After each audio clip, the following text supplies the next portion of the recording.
So where we just left off was finishing up with about Sherman's march to the sea and how he destroyed a lot of Southern territory in an effort to try to keep them from being able to resist. And what we'll end with here, folks, is Appomattox. With victory assured, and the border states really in check after the election of 1864, Congress voted to pass the 13th Amendment. And what the 13th Amendment basically did was abolish slavery everywhere. So this is a continuation of that Emancipation Proclamation that he initially created after the Battle of Antietam.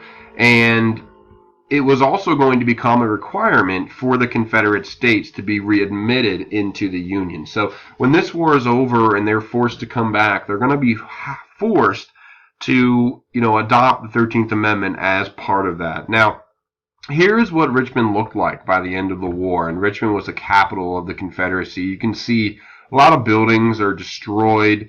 A lot of these places are actually going to have to be torn down before they're ever rebuilt. And the South is going to be in for a very long, hard, enduring process of trying to rebuild itself. And to really understand it, Lincoln actually went down in April of 1865. He arrived in Richmond, and a lot of the black slaves living there, referred to him as the great emancipator, that he was the one who had set them free, and they were so happy for that.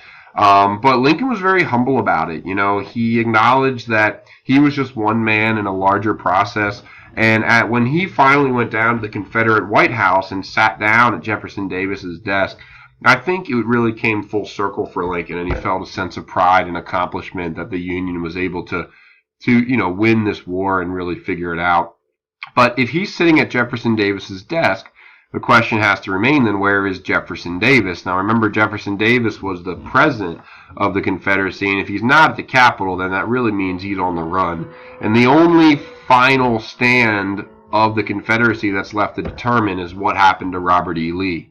By April of 1865, folks, Lee's army had only had about 25,000 men in it. The army was completely out of rations. They were eating dried corn that was meant for their horses, some of them eating things much worse.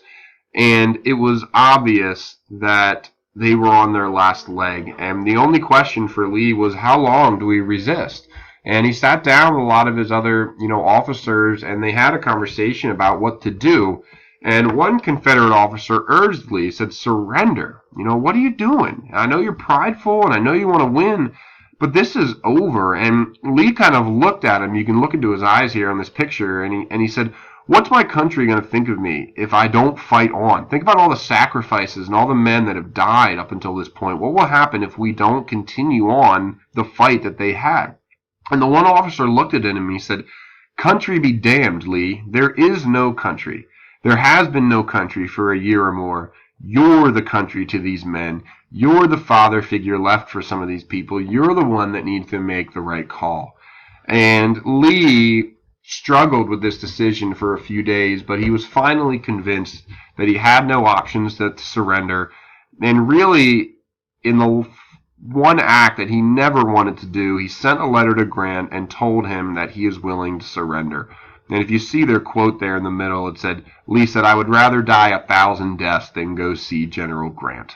But they decided to meet in the small town of Appomattox in the Wilmer McLean house in the front parlor. Here's what it looked like in 1865. Here's what it looks like today. You can visit that. Appomattox isn't all too far from Spotswood. And when Lee sat down with Grant, he had no option but unconditional surrender. But what I want you to pay attention to are the additional terms that Grant allowed. And first, he let all those men keep their sidearms and keep their horses. And secondly, he even offered to feed the hungry Confederates who might not have eaten in a long time. And the reason Grant did this, folks, is that he understood that as hard as the war was going to be, the process of reconstruction was going to be that much harder.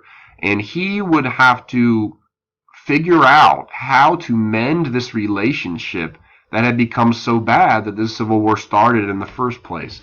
So as a peace offering, he gave them these rations, which are, sections of food, and basically just said, go home, start rebuilding, understand that the world will look very different from this moment on, and we need to figure out how to make this work together.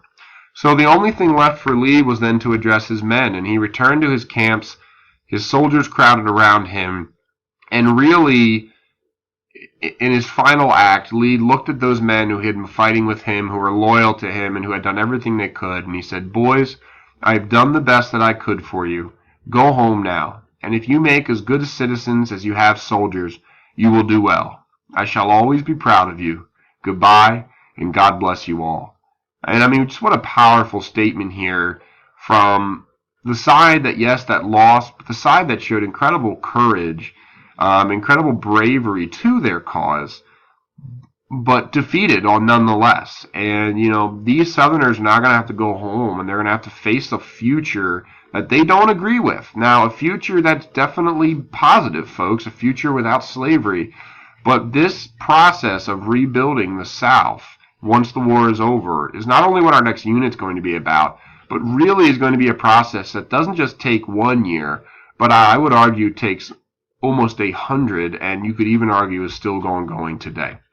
So that's all for Notes D. Make sure after this you look at the timeline that's attached to the Google Classroom, and you fill out the rest of Notes D, and prepare for your test on Tuesday by completing your study guide. Have a great weekend.